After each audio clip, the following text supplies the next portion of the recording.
Speaking of which, the city of Ardmore has experienced some flooding problems as recently as last year, closing main roads and redirecting travel for hundreds of people. It's not too bad yet this time around, but residents tell Fox 54's Caleb Aguayo it could get worse in just a matter of hours.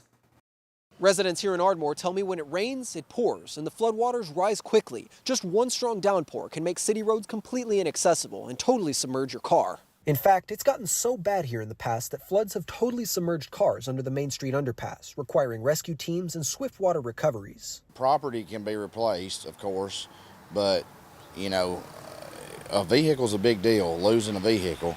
And then if, God forbid, if you've got your kids or your animals in the car with you, I mean, you don't want to lose any of that. So it's just very dangerous. It's a lot better just to go another route if you have to.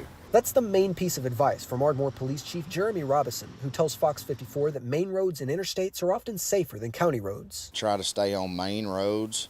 Don't try to take back roads and stuff like that, because that's where you get in a lot of trouble.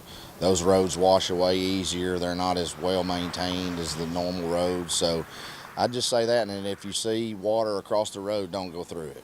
The Limestone County Emergency Management Agency is also watching the weather. They say no county roads are closed yet, but it might get worse as the night wears on. We monitor everything, and if we get notified of floodwaters, then we'll try to put the barricades up, that type of thing. If the waters keep rising, Ardmore Police will be working with the county EMA to get roads blocked off and respond to any emergencies. That water gets pretty deep up there, and Ardmore's they're real good about putting police vehicles to alert people not to drive through it. In Ardmore, I'm Caleb Aguayo, Fox 54 News.